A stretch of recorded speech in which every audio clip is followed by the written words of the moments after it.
Unfortunately, hunger affects every socioeconomic level of society, but our title's focus is on solving hunger at the individual level first. So, solving hunger, it starts with you. We have an excellent group of panelists with us this evening. The first panelist that I'm going to introduce to you is Jeff Baumgardner. Jeff, along with his wife Kathleen, started feeding our community ourselves. Some of you might know this as the FOCO Cafe. They started a restaurant whose primary mission is to build a community by feeding people nutritious and delicious meals regardless of their ability to pay. So patrons of the FOCO Cafe set their own price. What's even more innovative about this restaurant is that they use mostly organically, sustainably grown ingredients. So I think that is awesome. Thanks for coming, Jeff. The next panelist I'm going to introduce to you is Dr. Dawn Thilmany McFadden.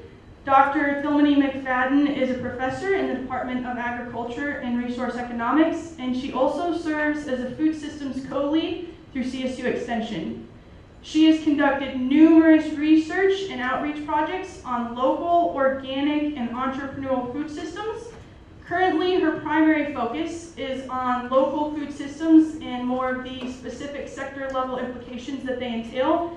She's also very interested in finding opportunities for entrepreneurs interested in food and tourism markets, and she does a great deal with technical assistance for beginning farmers and ranchers.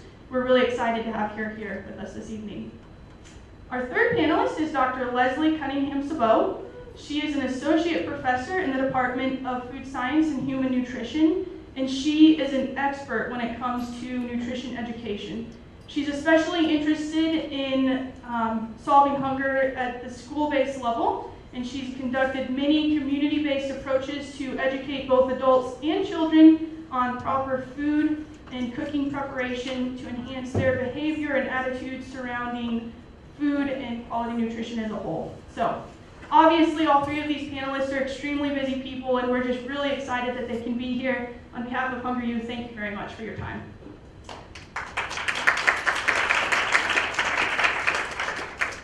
Last but certainly not least is our moderator, Luke Runyon. Luke is Harvest Public Media's reporter based at our local NPR affiliate, KUNC. Harvest Public Media is a collaborative reporting affiliate, and they cover issues about food, fuel, and the field. You've probably heard Luke reporting on multiple issues about agricultural issues on KUNC, but some of his stories have also been aired on shows like All Things Considered, the Weekend Edition, and the Morning Edition. So we were really excited for him to be here, and I'd like to thank you for your time as well. With that, I'll hand it over to Luke. Thank you. Thank you so much. So one thing that I wanted to start with when we're talking about hunger is I think we need to understand the problem before we can start talking about solutions like what our panelists are going to be discussing. So I'm going to throw some numbers at you. Try to not feel too overwhelmed in that whole process. Also, I've been battling hiccups all day, so if I start hiccuping during this, I apologize, and I'll try to suppress them as much as I can. So the U.S. Department of Agriculture keeps some of the most extensive data on hunger, although they don't really call it hunger, they call it food insecurity. And they group people in the United States into those who are food secure and those who are food insecure. So, and they do this on an annual basis. Every year they send out a survey and they ask people, their eating habits and whether they were going hungry. So in 2013, about 85% of US households were food secure, and that's probably most people in this room. That leaves about 15% at food insecure, and even in a more precarious situation are people with very low food security, which means at some point a person in that household didn't have enough money to buy food, had to go hungry for that particular day. And that was at 5.6% in the United States in 2013, which is about 6.8 million households. I think it's pretty easy to get wrapped up in percentages, but that's 6.8 million homes where someone in that family went hungry during that year because they couldn't afford it. And I think one of the things that's really important to keep in mind when talking about modern conceptions of hunger, we need to talk about the recession that started in 2008, because I think that kind of really paints a picture of what hunger is like in the United States right now. If you look at graphs that show food security and food insecurity in the United States throughout the 2000s, it was a pretty steady line all the way until 2008 when the housing crisis happened, and sharp spikes in the number of people who were food insecure. And the role of the recession, it really created a class of people who are hungry, who can't afford healthy, nutritious foods.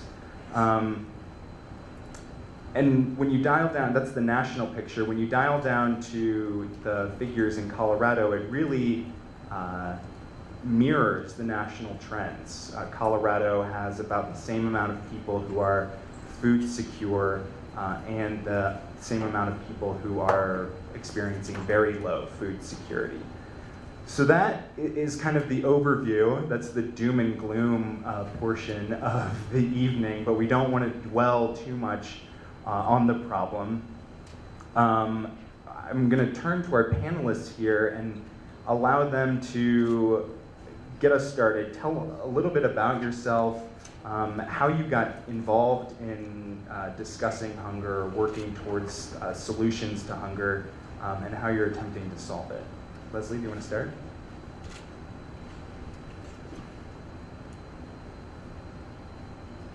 Should be a green light. Okay, green light, here we go.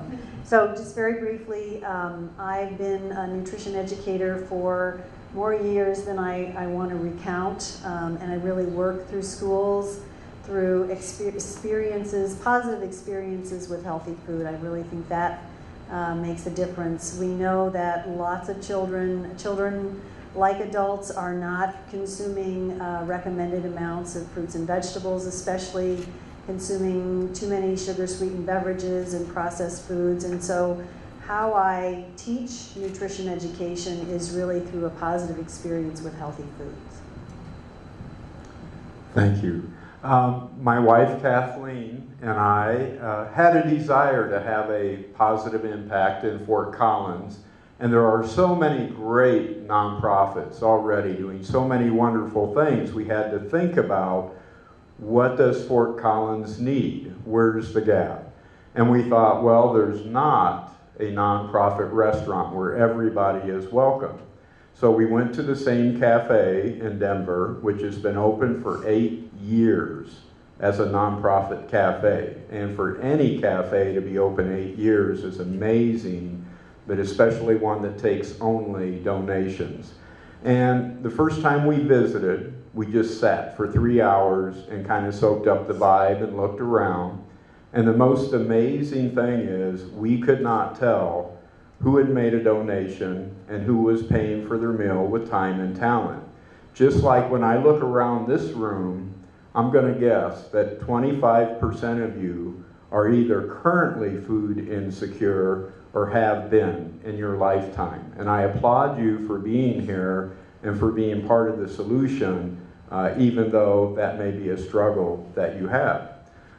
So Kathleen and I started volunteering on a regular basis at the same cafe, and it was just an intoxicating experience to be there and to be a part of that environment. And we thought Fort Collins would be the perfect place for a nonprofit cafe. So we brought it back here, the idea, and later, with later questions, we'll talk about how that process occurred. So I kind of came to the issues of hunger through the back door. Generally, you don't have an economist always on a hunger panel, but I do work with lots of farms and food businesses. And what really started to happen is, although us economists are all about profit maximizing, we had more and more of our businesses coming to us with a social mission that they wanted to add to their business model. which was helping to feed all classes of Coloradans. Even if some of the business models showed to go for the high-income households or the high price point foods, all of them wanted to include aspects of their business model that also addressed hunger. And so you quickly figure out that you need to ramp up and tune in and learn about what are some of the innovative solutions for that, so that you can help guide them with their business plan. So between that and the fact that our department also tries to address the Farm Bill and food policy, it's indirectly brought us more into the discussion of food insecurity. I think one of the things that's been interesting to me learning about hunger is how it's at different layers. So you've got this discussion tonight about global hunger. You can lessen that down to talk about national issues, and then talk about local issues as well. And each level kind of has its own challenges, its own obstacles. Jeff, could you talk a little bit about what you see here in Fort Collins and in the surrounding area? Who are you attempting to reach out to when you're doing that? And then I'll ask Dawn to kind of broaden it out and give a much larger picture. Thank you, Luke. There are many, many problems all over the world that I wish I could have a positive impact on, and I do try, but I really believe that here in Fort Collins, in my backyard, I can have a positive impact. And the folks that we want to help are the folks in this room and the people that are couch surfing or living in their car, and the people that are the presidents of the local banks and corporations, because all of us need to learn to cook at home and eat healthy. When I was a child, I knew no other children that had type 2 diabetes. And I bet you all know 10 people with type 2 diabetes. Why has that happened? Why are we such an unhealthy population? I think it comes down to the food choices that we make. So we are looking to educate and by example show that you can eat local, you can eat healthy, and you can afford it. And John, what do you think, from the economic perspective? You look at things in much larger pictures than just, a lot of times individual communities. What does that much larger picture of hunger look like? Well, I'd say the most interesting discussions around hunger right now are happening about the disconnect. And probably all of you know there are food assistance programs built into our Farm Bill. They were threatened to be cut pretty substantially. And because of that, there was some research done by the Congressional Budget Office that actually shows that they're probably the most effective economic development driver when you're in a recession, because those households go and spend those food monies generally very locally and in their communities, and that creates jobs in the communities. And the money that it releases for them to spend on other things that's not on food usually gets spent in the community. So actually, you actually had it almost even lifted up as an economic development driver. And in fact, the cuts to food assistance did not happen in the Farm Bill to the level that they were expected. But obviously, there's a lot of people who philosophically believe it's not the government's role to make sure that hunger is addressed. And luckily, we have a whole other line of organizations in our food banks and charitable organizations. And Feeding Colorado and Feeding America are really effective institutions. I think the latest stats were Feeding Colorado collected about 90 billion tons of food last time it was recorded, and 25, I said billion, it's million, and 25 million of that was fresh produce. And so that kind of shows that it isn't always a government intervention, sometimes it's people's philanthropy. And I think really what most people arrived at is both of those solutions are great, but there's also really innovative place-based solutions happening, and the people being left out of that conversation were the farmers and food producers, because they're the ones actually creating the supplies of food that people need. And so what you've seen happen is, for instance, one of the cool Colorado policies that changed last year is for the farmers who do donate part of their foodstuffs to the food banks, they now get to take that as a cash deduction. It used to be they just donate fresh produce, and they were kind people and they were doing it from their hearts, but there was absolutely no benefit to them. So that's one pretty great policy that changed here in Colorado. And now The organization that sponsored that is sponsoring one so that food retailers like King Soopers or Whole Foods or Walmart will donate to the food banks, also have that ability as well. So we're trying to find ways to incentivize that if people are uncomfortable with the government intervention, that there's other ways that businesses can be promoted. But it even goes down to the really more innovative level of what Foco Cafe is doing. If you don't know this, our own food bank of Northern Colorado is looking at some more innovative designs, like maybe they can open up their processing kitchen and let people use that to extend the season that we have here to grow. Or the Growing Project, who's actually teaching people to maybe grow their own food so they're not looking for it to come from someone else's supply. So what I think you're really seeing is the disconnect is being weaved back together, and people are realizing all of these different silos who could address food assistance can find ways to partner together. And Leslie, can you bring the public school system into this too? I just recently did a piece that took me into a school in the Poudre School District. And when I started looking at some of the numbers about the number of children who were on free and reduced lunch in the school system, in a fairly middle class community like Fort Collins, the numbers were really surprising to me. It seems like almost an invisible problem to a lot of people.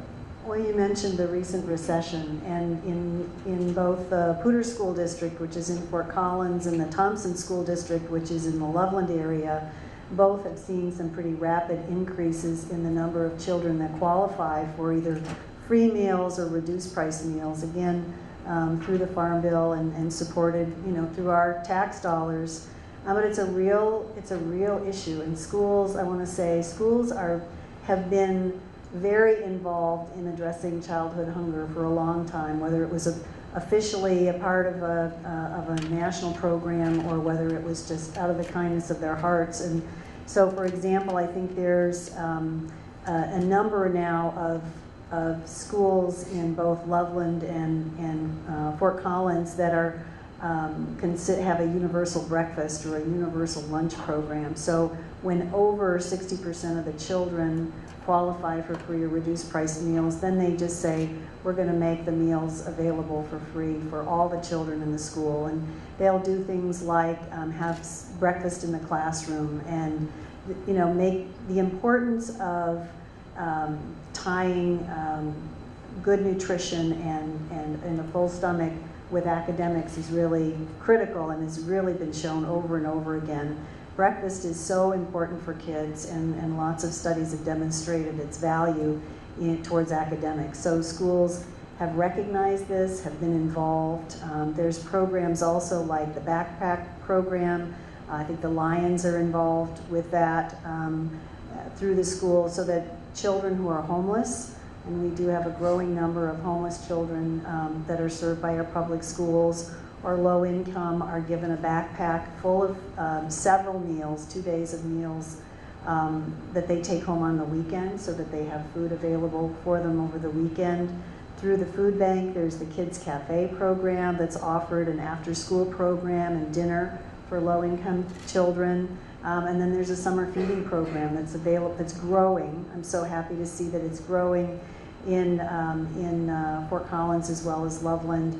I think Fort Collins or Poudre School District is actually going to have a mobile truck this summer going to, so that the children don't have to come to a summer feeding site, but they can actually, the mobile truck is going to come to their low-income neighborhood. So that, all of that's pretty exciting. Back to the bar graphs that or the line graphs that I was talking about at the beginning, the food insecure. They peaked at 2008, and then they've stayed stubbornly high. Any decreases in the number of people who are food insecure has been pretty negligible since 2008. They've remained pretty high. What do you think are the biggest obstacles to battling hunger? Is it social stigma? Is it a matter of not enough food? Where do you see those obstacles to bringing those line graphs back down?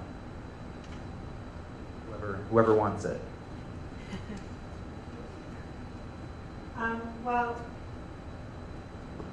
Well, Colorado is particularly unique because we actually have a lot of social stigma here. We're the 50th ranked state in our use of the food assistance programs the Farm Bill has. So only 42% of the people who are eligible do use the SNAP benefits that are available. So even if there was a problem already, that makes it more severe here in our state. The other thing most people have seen going on in the public debate is we're starting to see some gains back in the job market, but we've seen very, very flat wages. And I think that is probably going to be the next thing our country's got to look at is what they're calling the working poor, is how many people actually have one or two or four different paychecks coming into their household and still have lost ground to what an average household was doing in 1972, I think is the year they kind of anchor that on. So I think part of it is just what our general economic conditions are and the availability of jobs. Dr. Well. Can you talk a little bit more about that social stigma? Where does that come from? It's actually kind of surprising to know that Colorado is towards the bottom of that list. What is it about our state that is unique? I think some of it is just there's some people who philosophically don't want to have the government be their support system. People used to think it was the stigma of actually paying that way, but if you haven't seen it, they're mostly electronic benefits now, so it almost looks like a debit card. So it's a more invisible process than it used to be. But I also still think there's still the tipping point where someone has to finally admit to themselves that it's time to go to where you sign up for SNAP benefits. It is a kind of ornery process, although they're trying to streamline it a little bit. But we know in this state particularly, it's actually been a goal of our Department of Human Services to actually get that number up.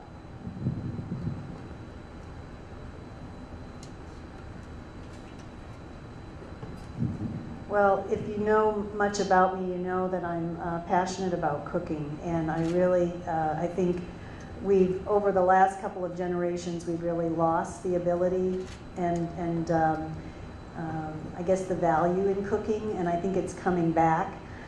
But I think cooking is one, when you're low income, when you're working multiple jobs, when you have children, I mean, your time is so limited. And when you've got cheap processed food that's going to fill everybody up quickly, that's kind of the natural thing to do.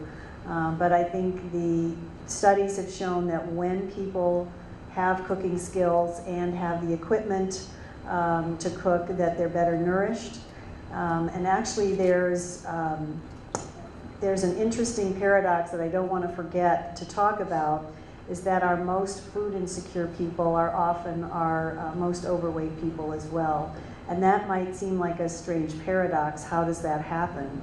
But think about it, if you are food insecure and you don't know where your next meal is coming from, you will eat just about anything and eat as much of it as you can. And so, when we've got families who are food insecure, children who are food insecure, it really kind of teaches an unhealthy relationship with food.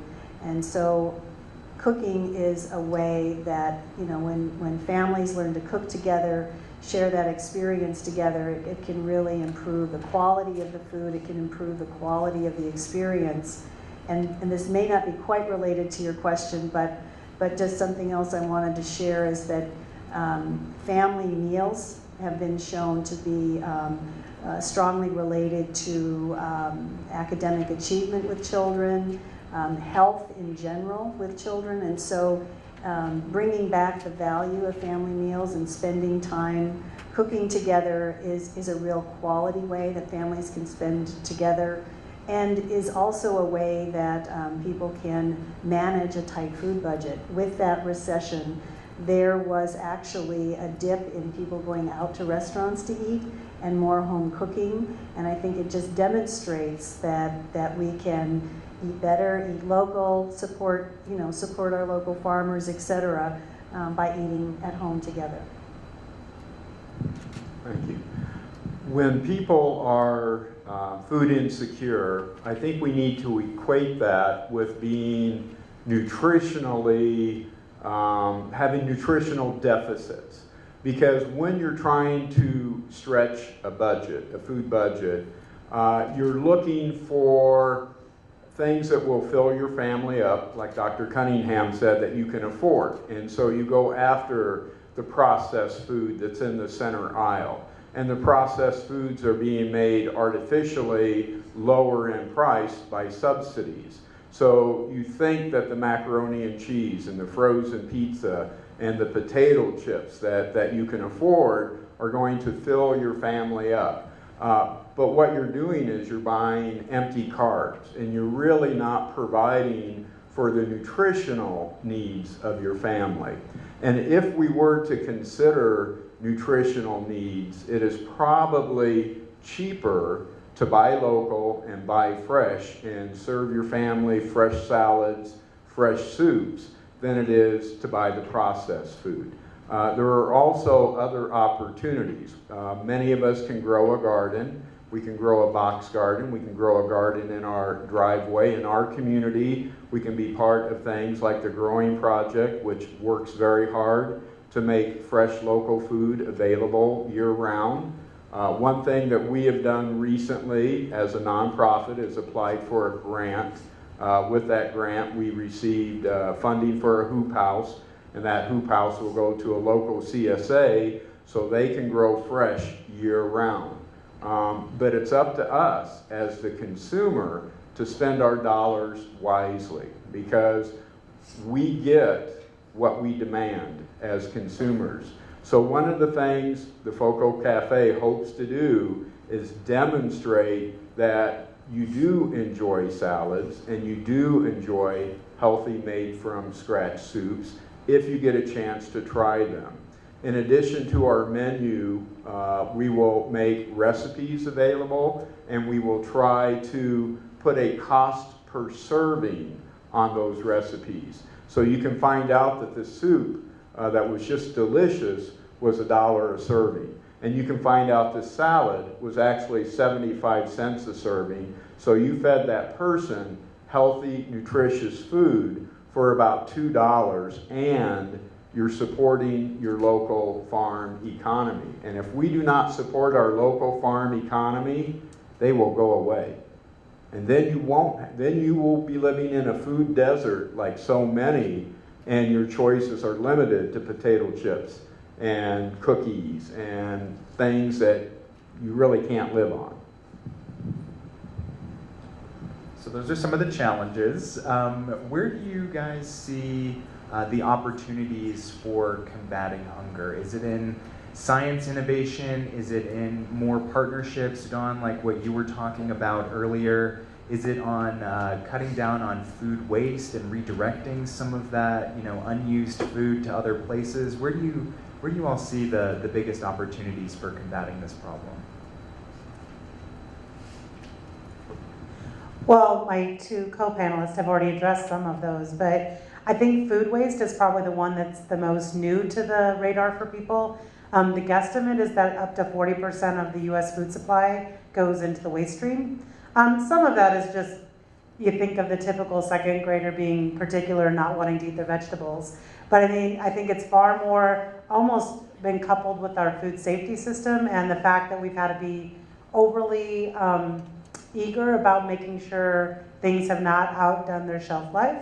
Some of it has been about the fact we do have a fairly well-coordinated distribution system, but we're still moving a lot of food product back and forth across the country, across the globe, and there's just going to be some loss within that. And then I think the third is because maybe there's an overestimation of how particular we are. And so the most innovative things I've seen happen in this community are what the food bank has been able to do, that at the end of a farmer's market or at the end of a harvest, they're able to glean some product that was formerly being composted to bring into their organization.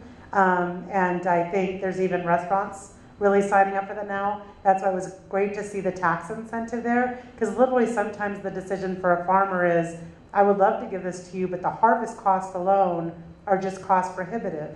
Well, now that tax deduction might be enough to be the financial incentive to get them to go ahead and harvest something they wouldn't otherwise and get it to a food bank. And the same with the retailers. A lot of them have waste. But again, the labor time to do the sorting mechanism to actually get that back on a truck into the food bank might not be worth their effort, but with a tax incentive, it might be just the tipping point. So I think food waste is going to be one of the innovations, but it's coupled with those partnerships of incentivizing people to like make food waste not food waste. Actually, I should say the best example is who's all from campus? So you guys don't know an era before this, but Spoons was not always on campus. When I moved here in '97, every choice we had was a franchise food chain or the Gibbs Bagel Place. And when Spoons came into the student center, it was kind of funny. People thought Tom Stoner Spoons would not make it. And the reason I bring up Tom Stoner is he's the original reuser of food waste. He's a very efficient user of our food. But he opened up and people thought that concept would never compete against Carl's Jr.'s and Taco Bell. And I think we all can, and that was before he had all of his restaurants in town. But he's been a great success story of cooking from scratch with local food, brought from producers who couldn't otherwise use it because it's seconds. And there being a much more healthful choice in the student center, except for the beer cheese ale, which I don't believe will qualify for Leslie's choice of nutritious, but he's a great example. And if you haven't supported it before, he started a Sown Soup program 8 years ago where farmers donate to a batch of soup that gets sold at farmers markets. And all of the proceeds of that do go to the food bank. And it was a great concept. So support Spoons. They were kind of one of the most original innovations, at least since I've been around.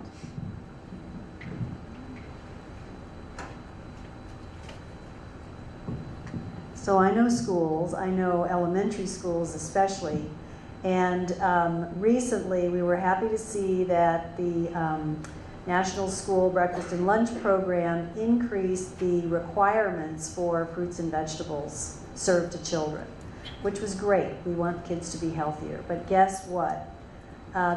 Schools got a whopping 7 cents, I think, to increase the servings of fruits and vegetables to children. They got reimbursed for that. And guess what gets wasted the most at school lunch? Especially vegetables. So there have been a couple of innovative strategies that are really working. One of them is at elementary school, remember recess? Well, and remember recess after lunch? Well, we're putting recess before lunch, right before lunch. Kids are out there running around, burning off their energy, and getting hungry. So when they come back in and wash their hands, they will sit down and eat that lunch, including the fruits and vegetables. So that is an evidence-based way that really, that doesn't cost anything more. It's just a change in the schedule. And the kids have a great time at recess, and then they're eating lunch, eating their whole lunch, including fruits and vegetables.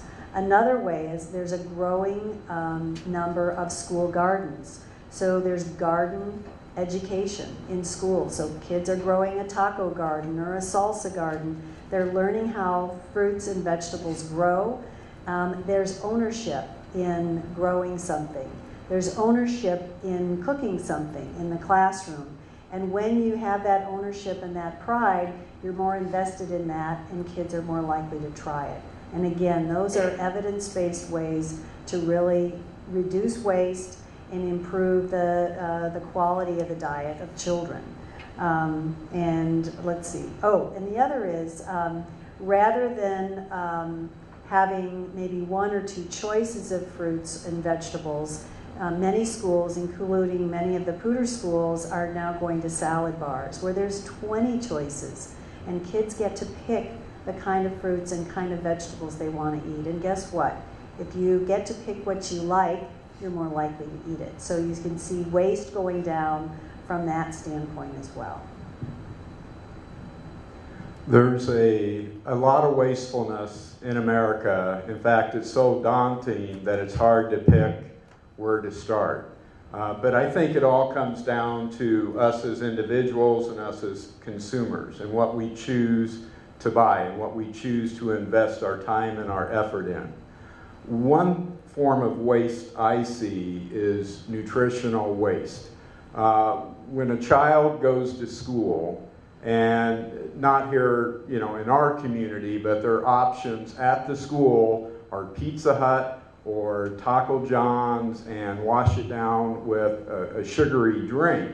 I mean, that's wastefulness, and we're teaching the children that that is a proper meal. And there's a lot of economics behind that because the companies are willing to provide money to the schools in order to have their brand in the school. So we really need to teach our children the value of healthy food. When we go to restaurants, we can choose restaurants that don't overserve us. On a national basis, about 25% of all restaurant meals are wasted.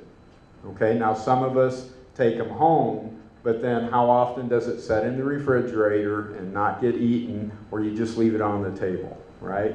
So what we hope to do is we hope to serve each individual the portion that they want, with the understanding that seconds are welcome. So have a healthy salad, have a healthy soup and a bread, and if you want more, you're welcome to have more, but let's try to keep our waste at 5% or less. It really is, I think, just personal choices that we make, and it's very easy to look around and say other people are creating the landfill waste and other people are doing this, that, and the other, but truly the only control we have is what we do and how we spend our dollars. We've been talking quite a bit about nonprofit work and government intervention to combating hunger. Dawn, I'm wondering if you know at all of any kind of business opportunities for people who want to combat hunger or cut down on waste. Is there something there, or anything that you're aware of? Well, I guess a couple of things that are starting to happen is our best example is that grew out of our Building Farmer program in Durango is they now have a farm incubator. When CSU system merged with Fort Lewis College down in Durango, they kind of closed down their school farm, but they didn't want that farmland to be totally fallowed, so they started a farm incubator where beginning farmers get anything from 1/8 of an acre to an acre to grow on. But obviously that's kind of subsidized because it's run by the incubator, so they automatically give some certain share of their produce to their produce. I think it's called Produce Bounty in Durango is their program, but that's given directly to food assistance. But then the rest of the portion is all allowed for them to be for profit. So it kind of solves two problems. It gives some young farmers access to land that would otherwise be cost prohibitive for them. But then the food bank isn't even just waiting for what is going to be almost composted or going to be left in the fields. It's good, solid produce, but 25% of it, I think it is, comes right off the top to the food bank as kind of a payment for those young farmers to have access to the incubator. And I know Fort Collins actually has a farm here in town that they want to do something very similar to. We have a few more farmers here already, though, to compete with. So one thing we're trying to explore, but it's going very slowly, is whether the food bank, again, could give those farmers access to their kitchen in off hours to turn it into a value-added product like a soup base or a salsa or a jam, and so that it wasn't directly competing with our farmers. And again, in exchange for using the kitchen, the food bank would get some of that, and some of it would stay with the farmer to sell. So it doesn't sound like a private solution, but it is, because it's a private business entity who's not investing some capital they would otherwise and using some capital that's already meant to be used for food assistance, but it's helping them to save that money that would be wasted otherwise in more capacity, and instead have the payment be some food products that go to the hungry. Because I think that's part of the stigma too, is that the hungry in the community always get the seconds, what other people don't want to eat, or whatever cereal didn't sell this month, or whatever produce is a little banged up. And I think the more we can make it that they're getting a portion of the first, I mean, it almost goes back to those who have a religious background, the idea of tithing, and that 10% goes to the community, whether that's a church or something. I think there's some farmers open to that idea. It's just not ever been institutionalized in how a lot of them were taught business. what would you all recommend as real-life action steps that folks in the audience could take, either to take big chunks out of the hunger problem or small little bite-sized chunks?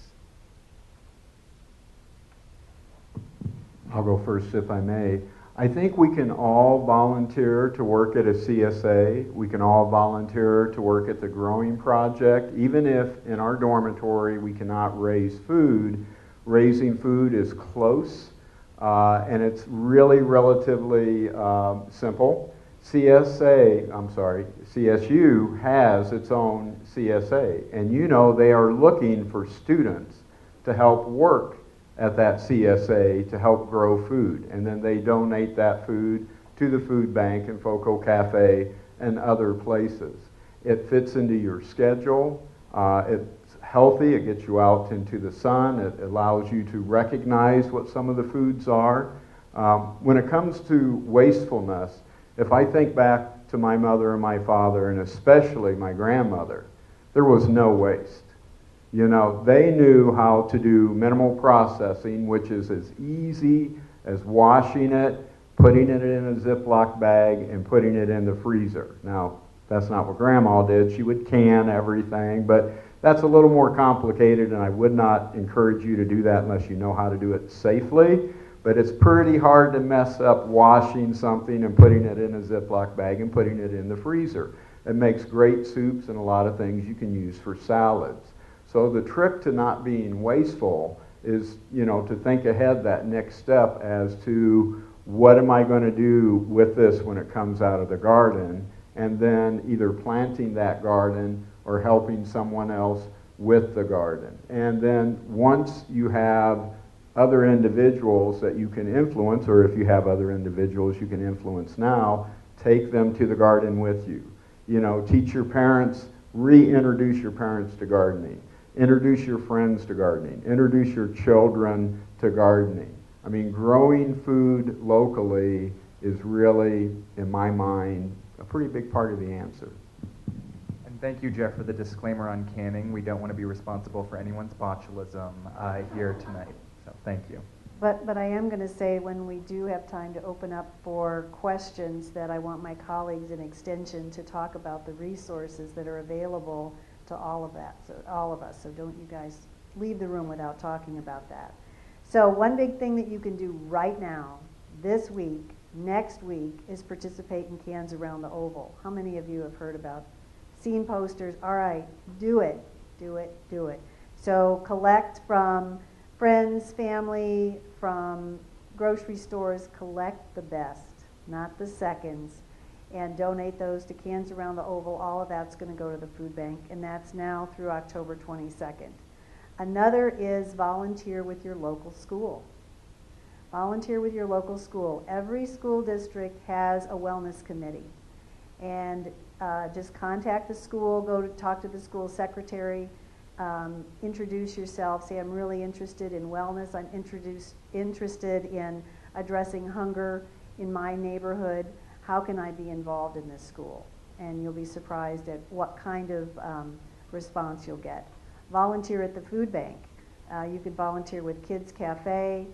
You can volunteer in the food bank itself, doing lots of different things. Support Foco Cafe. Get on their newsletter. Volunteer with them. They've got lots of fantastic fundraisers. Participate in those because they know how to have a good time and eat well. And when their restaurant opens, visit, and visit again, and visit again.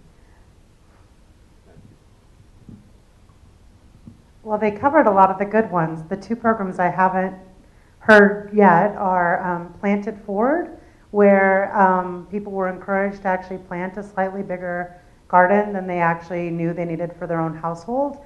And I think that was coordinated by Gardens at Spring Creek, but I'm not entirely sure. Dana, do you know? Food bank in the gardens at Spring Creek, and I think in some cases they even went and made it a little easier. They really encouraged people to actually bring it to them. But I think like our CSA at CSU, they went and did some of the harvest because it was so much food. But you can plant it forward. You can plant a bigger garden than you can handle yourself. Because although it's great to donate Cans Around the Oval, obviously from what Leslie said, we want fresh as much as possible. The second thing I would say is there has been a pretty big effort across the country, started by Wholesome Wave and some other donors, to double up food dollars at the farmers markets. Farmers markets have very much a perception of being for the elite because there's some high price points and it's a little expensive. So they started doing something where if you came and used your food assistance dollars at the market, you got twice the amount of money on say you came and wanted to spend $10, they'd give you 20. The government didn't pay for that. That's from some donations from very generous people. We try to do that as much as we can in Larimer County or wherever you're from. But you also can just do that personally. Like I have literally, at ones that have not had it, gotten more dollars than I wanted to spend and gone to a few vendors who had foodstuffs that look great and said the next person that comes by that is clearly trying to budget and try to figure out how to pay for yours, give them this $5. You can do something that small. Give some vendors you see with high quality, give them a couple of $5 coupons or tokens, and tell them to share it with someone they see looks food insecure. I know it's all exciting to pay for a Starbucks for the car behind you. It's way more important to spend $5 with a vendor and tell them to give someone a good deal who comes along. So those are things you guys can do.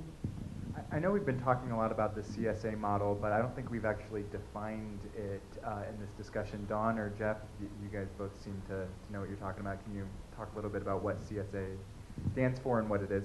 Community-supported agriculture is a concept that started in Massachusetts in the 70s. It was pretty rare when I got here in '97, but now I think we have 23 CSAs. And what it is that you, early in the production season, February, March, April, buy a share in a farm, and it kind of, in a traditional sense, gives you a box of produce every week.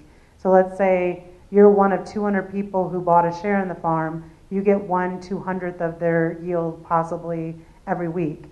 Now it's taken on many shapes and forms now, and a lot of farms do it very differently.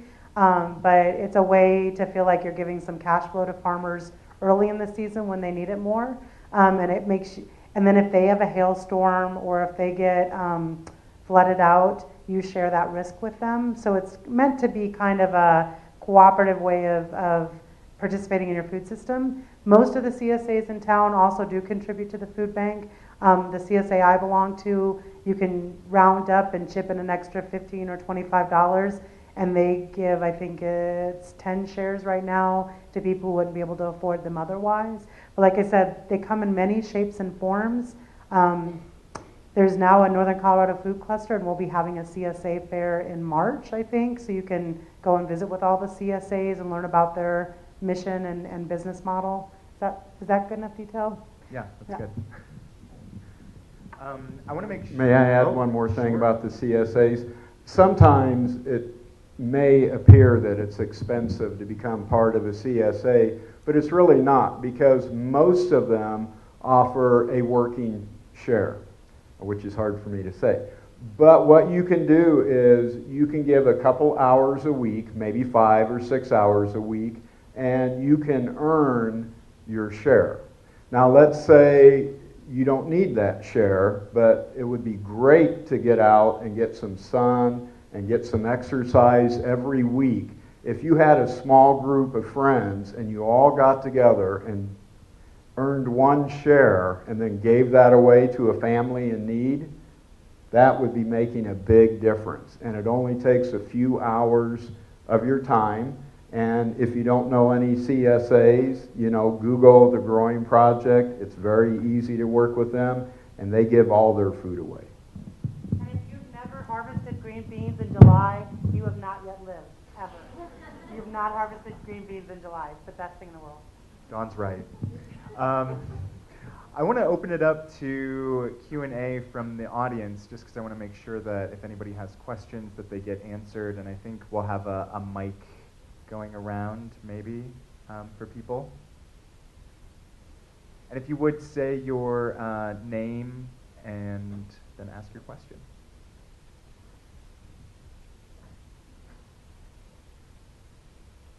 Hi, my name is Abby. I had a question based off of what you were talking about with people giving money, so that like the 2-for-1 at the farmer's market. I'm not from Colorado, and where I'm from, they have something in addition with SNAP. And a lot of times, like SNAP programs will give more money to people with SNAP to spend at the farmer's market, or benefits to going to the farmer's market. And I was just curious if there's anything like that going on here, or more, if it's going to happen in the future, more or less. Or That's exactly what I was explaining, but it's never the government program SNAP. It's called Double Up Bucks. It's never SNAP doing that. It's usually that there's been some beneficiary or grant or something secured to do that doubling up. And so you'll see it in some markets in Colorado because they've got that type of support by competing for it or asking for it. But what I'm saying is, even if a farmer's market doesn't have it, you as an individual could offer up some money wherever the manager's tent is for the farmer's market by buying some coupons. And the only pushback there's been on that is, as we all know, farmers markets mostly have produce, but there's also sweet rolls and kettle corn and snow cones. And so there's some concern that the double up bucks always go to the intended purpose. But again, if you guys want to do it, go and give it to vendors you know are selling healthful foods, and you can vote with your dollars that way. But it's not mandatory, and it's only where markets have been fortunate enough to secure that support. My name is Isabella. I was just curious about if there's been any initiation for CSAs to participate in a SNAP program where you're able to use SNAP for CSAs. You know, if anything has been brought up into that. Actually, Senator Bennett's office came to us about that last farm bill because there's some interest in doing it. The problem is they don't line up because food assistance comes throughout the month, and whereas a CSA is up front. So one thing I've already posed as a opportunity for the Northern Colorado Food Cluster that's beginning is to maybe fundraise to create a bank of money where there's a pool of money that actually could make those purchases and make it good with the farmer, but still would allow that payment to come at the times and intervals that food assistance. Because right now the USDA is pretty stymied about how to make that work for them, and the farmers still need the cash flow up front. So it's a little bit of disconnect, but you've had the exact same idea a lot of people think needs to be next. So you belong in Congress. Don't know if that's a compliment.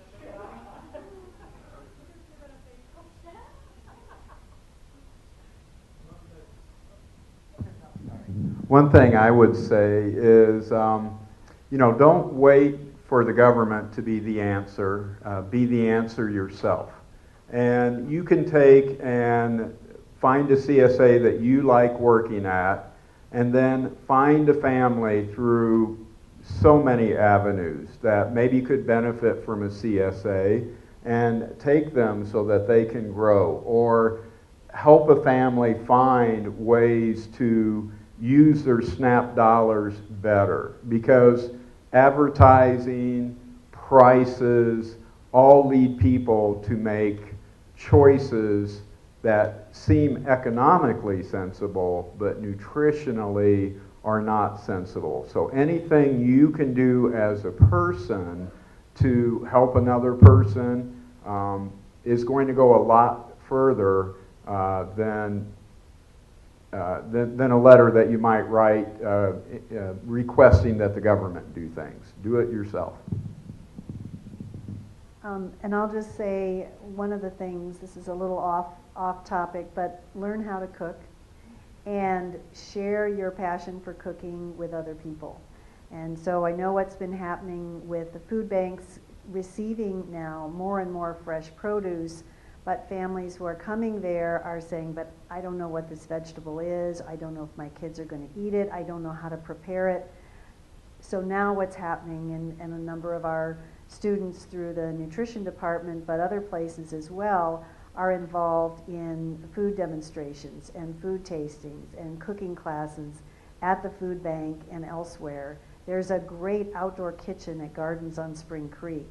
So that connection between what's grown in the garden or on the farm and how to prepare that, whether it's through the CSAs, and I'm part of the CSU CSA, and the newsletters that come out and sharing of recipes, all of that. I mean, we want to make good food, healthy food, affordable, but obviously delicious as well. So helping folks really understand the, how much fun it is, how great it tastes, how easy it can be, is really something important that you can do as well. So, sorry. So I'm a college student, and I'm really tired of dorm food, and I really want to cook. But I'm not really able to get, the food like you're talking about. So is the growing project a good resource for me then? If they ship food to me and I get to cook it, or what's the best way to? Well, two things. First of all, the growing project is a great resource for you, especially if you're willing to go out and give a little bit of your time to help produce the food. The other thing is, and correct me if I'm wrong, and I very well may be, does the university provide any kind of community kitchen or dorm kitchen where you can have a cooking party, get together on Friday night with a few friends and a few veggies, and cook? So I do know, so are you on campus? You live on campus? Okay, so I do know that through the Food Science and Human Nutrition Department, there's the Kendall Anderson Nutrition Center. Look for the Nutrition Center on our website. And there is a club, and there are services now for students as well. For a while, we weren't really allowed to work with students, but now we are through this club. And so we're going to be working with, through dorms and kind of hosting cooking parties and that kind of thing. So I'd be happy to connect you afterwards, or anyone else. Mary, should I say something else? Anything? All right. Okay. Good. Because we recognize, that you can get tired of dorm food and that type of thing, and we really want you to be prepared once you leave the dorms to transition on your own to be able to afford food that you enjoy, and so I think cooking is a big part of that. I was just going to jump in here. Leslie's mentioned that she wanted me to talk about the food preservation options, and with CSU Extension, we have a farm to table website that has all the fact sheets on how to safely freeze, dehydrate, ferment, can, you name it, all the foods. And so when people say, I don't know how to preserve my harvest, come to CSU Extension and we can help you with that. There's also at the county level, like Larimer County Extension offers food preservation workshops where you can come for a 2-hour hands-on learn how to can workshop anywhere from June through, they're just now winding down in October, but those are very good resources for learning how to safely preserve your bounty.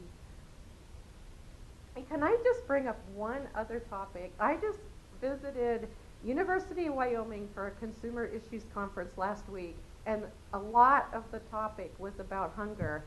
And what I would like to see happen is what the students up there are doing. They started a club that was about food recovery. And they are working with the dining services on campus there, and they have purchased through donations a commercial refrigeration unit where they can take the excess food from the dining services and be able to freeze it or refrigerate it maybe overnight until they can get it out distributed to the soup kitchens. And it's a great way to think about using what would go into the waste or the waste stream. And so I would challenge us on the CSU campus, why can't we do something like that? Because food recovery is really a huge issue. Picking up food from catering businesses, I mean, it requires planning and coordination, and you have to have vehicles and a way to do it, but that is a huge avenue that many cities are now starting to tap. Denver's doing big things with that, so I would just challenge to see, if there's enough interest on the CSU campus that the students could get involved and get behind something like that. Thank you.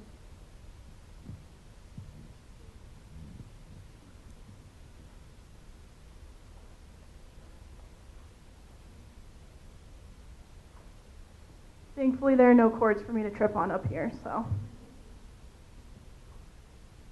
I think I could have the mic for the next 20 minutes, but I won't. My name's Katie, and I had a question I think could be addressed even by all three of you. But I particularly thought about it in thinking about the nonprofit restaurant model. And I know that, so you haven't started Foco Cafe, it hasn't gotten off the ground yet, quite yet? Is that the case, or? Can I take a couple minutes? Sure. Okay, so the way the Foco Cafe started was in May of 2012. We had this idea that a nonprofit restaurant might be a good idea. So we got on the internet, saw that Same Cafe was as close as Denver. We went there. Our initial impression was very favorable. We started volunteering 10, 12 hours a week for weeks on end. And after being there for weeks and months, we decided this is something that we would be willing to invest our sweat equity and our passion in Fort Collins. But we didn't know if there was a need in Fort Collins. Maybe somebody else was doing it already. So we came back and we started having one-on-one conversations with other nonprofits, with business leaders, with people from the academic community. We joined every group that we could find that dealt with food insecurity. And what we found out was that at that time there was not a plan to open a donation-only nonprofit restaurant. So we thought, okay, this is something that we feel very passionate about, so what's next? The way that they did it in Denver at Same Cafe is Brad and Libby took all of their resources, all of their retirement, and opened the cafe themselves, which is a great model and a great story, but how many people can do that? And what we wanted to do was be a model that was reproducible. So we kept talking to people and talking, and we had about 300 meetings before we figured out that this was really going to go forward. And the way we wanted it to go forward was for the community to be the financial engine. There's not one person or 6 or even 12 people who are financing the Foco Cafe. It is 100% community driven. And there are so many stories about people who make minimum wage or less, and they've donated $1, or they've donated silverware, so that the folks who are food insecure understand the need, and they want to be part of the solution if you allow them to be part of the solution. So what we have done is just a networking opportunity to allow as many people who want to be involved to get involved, and many, many, many people have wanted to get involved. And the cumulative effort of that over the past 2+ years has been for enough money to come in, sometimes $1 at a time, sometimes $2 at a time, sometimes more than that, but for enough money to come in to where we have the building rented.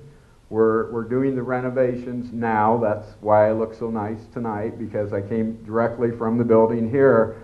And we should have our soft opening at the end of October, and we should be open to the general public in November. But the real story is the people of Fort Collins did it, and any community that wants to support something like this can. It's like a market study.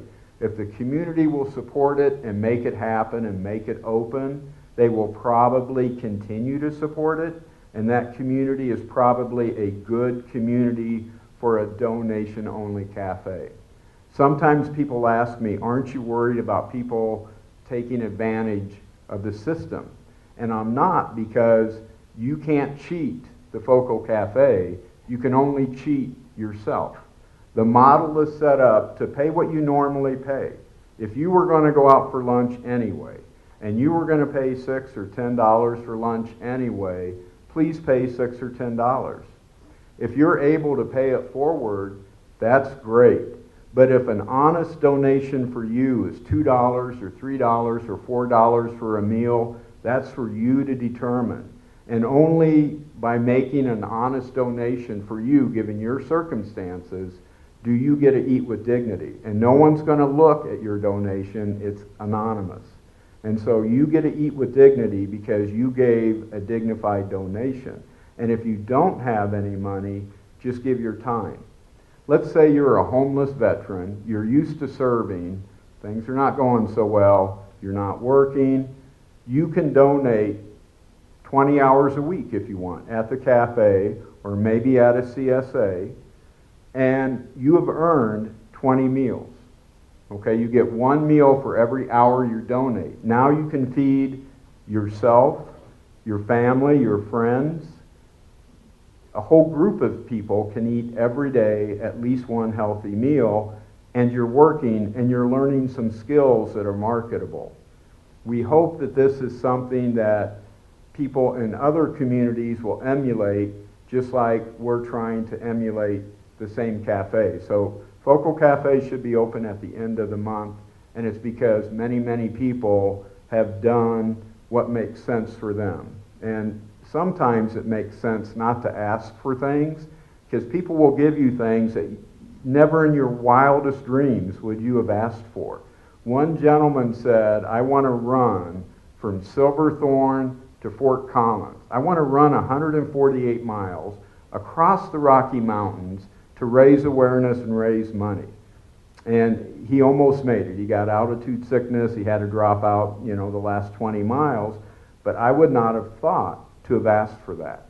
So if you provide people the opportunity to be involved and be active, they do it at the level that makes sense for them.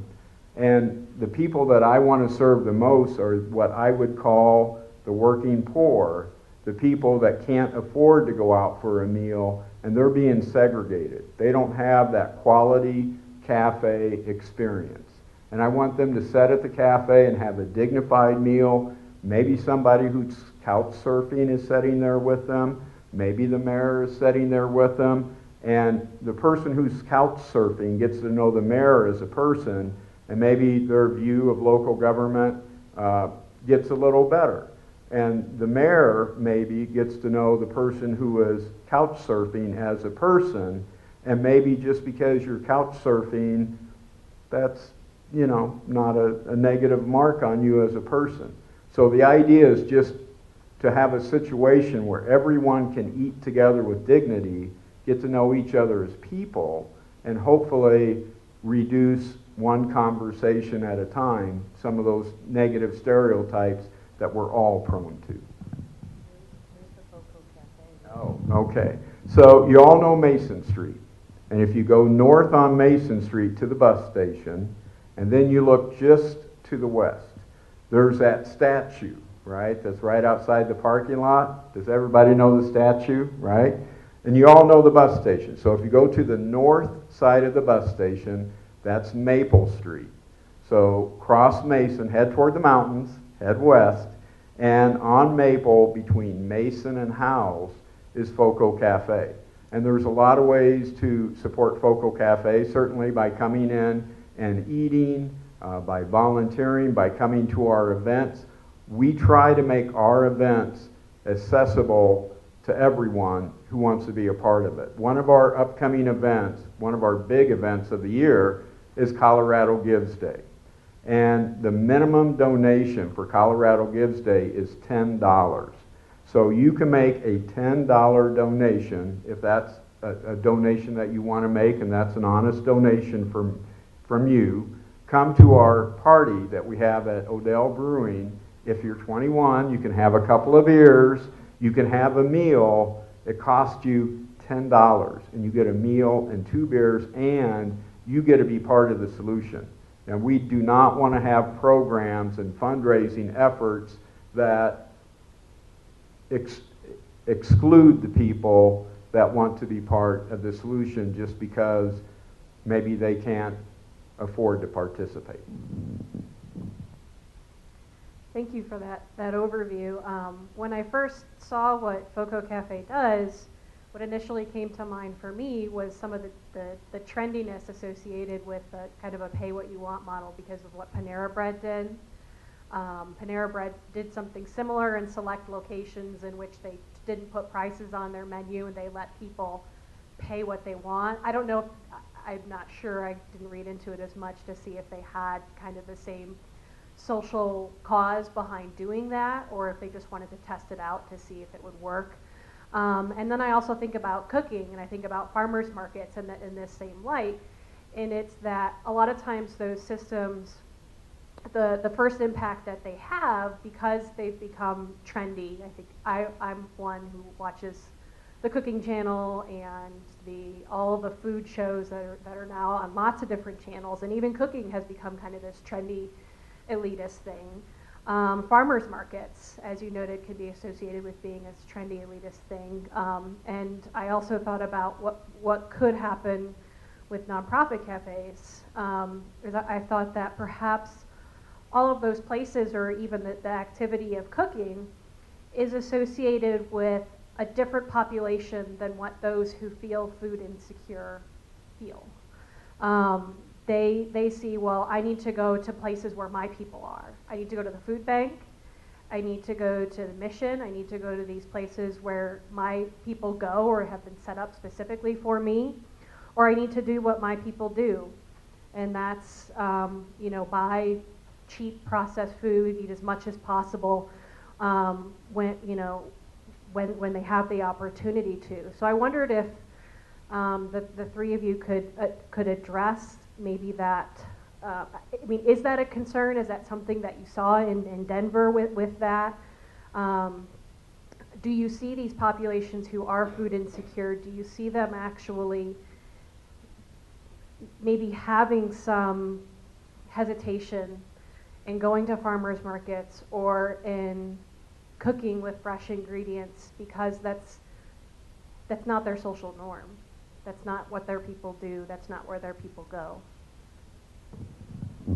I'll try to limit myself to just 2 minutes and then I'll hand the mic off. My experience at Same Cafe is when you're there, most of the time, it's very difficult to tell who's paying with money and who's paying with time and talent and who's paying it forward and who's making an honest donation of who knows what. So what that leads me to say is the old adage, you can't tell a book by its cover.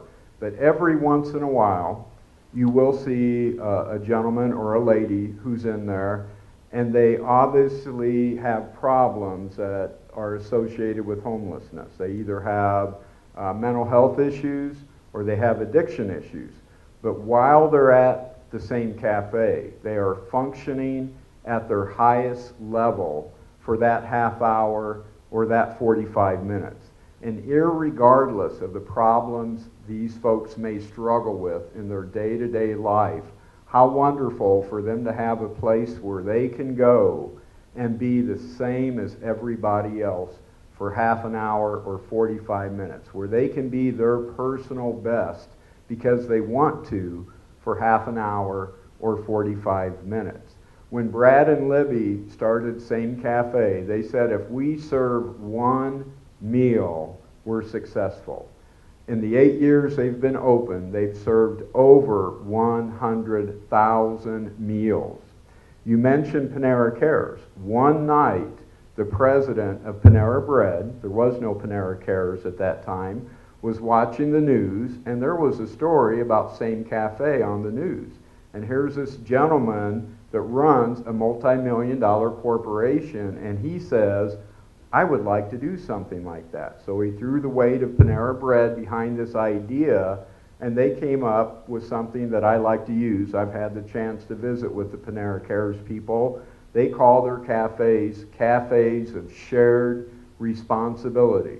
There's no free lunch, and there's no free lunch at the Foco Cafe. The only thing you're expected to do is make an honest donation and be part of the community. And not everyone will want to do that. The people that may be chronically homeless because of severe mental health issues or severe addiction issues probably will choose to continue to go to locations that are comfortable for them.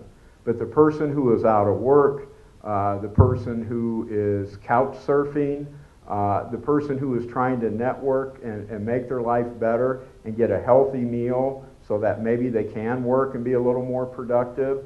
The Focal Cafe is a place where they can first of all get a healthy meal and then possibly have a conversation that will help them get a job. Or if they volunteer at the cafe long enough, maybe we'll get a phone call from one of our friends that manages the local restaurants, and they'll need an entry-level worker, probably dishwashing, busing, something like that, and we may be able to recommend people. But I know the gentleman that is the head of restaurant operations for all 7 Rios started out 15 years ago washing dishes and bussing tables. So you got to start someplace. And I'll say, as far as cooking and sort of the trendiness of cooking, you know, that certainly is a concern. But there are a number of programs that specifically work with low-income audiences that really do focus on cooking healthy, affordable food. So nothing, you know, exotic with all sorts of expensive ingredients and all sorts of fancy equipment, but really good tasting, affordable, available food. So the extension program nationally has what's called the Expanded Food and Nutrition Education Program, and they are not a food assistance program per se, but they help families with cooking skills, with budgeting skills, how to shop on a budget, that kind of thing. There's a national program called Cooking Matters, and they work with a lot of different funders, but they provide, they again focus on low-income families. There are some cooking programs for adults only, some are cooking parent and child together, some are kids only, cooking, you know, Cooking Matters for kids, Cooking Matters for families, etc. Again, similar kind of process there. And then, as I mentioned earlier, at the food banks, more and more, it's not just making fresh produce available, but let's show you how to cook it. Let's show you how to prepare it. Why don't you try this? Try this with your kids who are with you. Do your kids like it? Well, let's take a recipe and let's take the ingredients home. So it's really trying to reduce all of those barriers. The Growing Project, for example, and Jeff's mentioned that, you know, again, serving our low-income audience. We have a number of our nutrition students doing their service learning with the Growing Project year after year, and a lot of the big things that they do is prepare recipes or develop recipes for all that produce. So what do we do with all this zucchini now that we have, or this kale or whatever? But delicious, healthy, affordable recipes that people can prepare.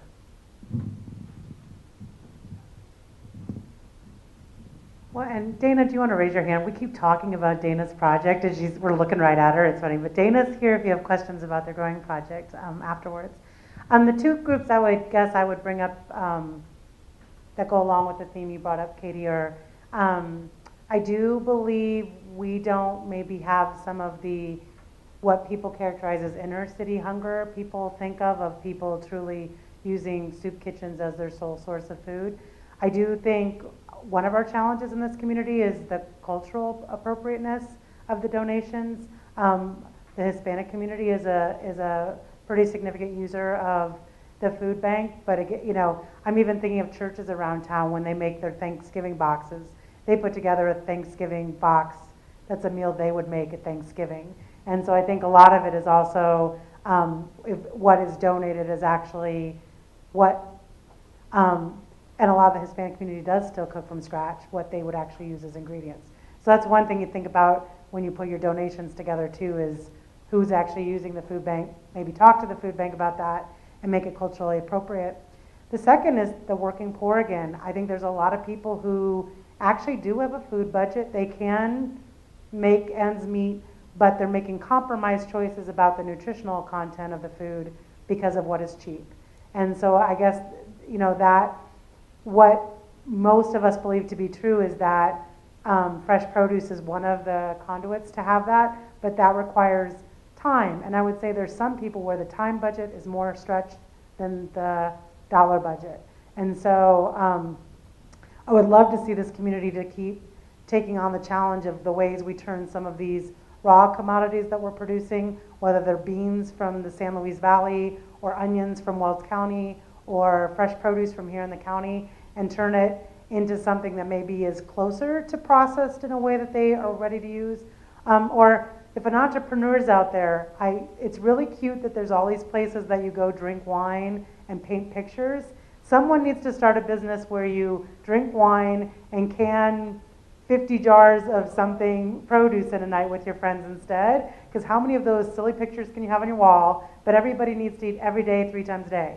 So someone start that business where there's a commercial kitchen and your parties with your friends, and they might even be college friends, are to drink wine and can 50 pints or 50 quarts of something, and far more usable than those silly pictures. So that is my pitch for the night. Entrepreneur, take that and run with it. Probably have time for one more question. Okay, one more question. Hi, I'm Erin, and I've heard a lot tonight about these kind of solutions that involve taking food, like the solution you just mentioned, canning foods together, or I heard earlier about the University of Wyoming regathering food that's already been used, but what's your guys' take on the kind of governmental red tape that surrounds our food system? I mean, I know that I personally used to work in the dining halls, and there were so many regulations about we have to throw this food away because if we give it to someone and they get sick, then it's our fault, and oh my gosh, whatever. So how do you guys feel about that? Would it be more of a governmental change before it becomes a community change, or would it go from community to government? How does that red tape kind of work for those solutions?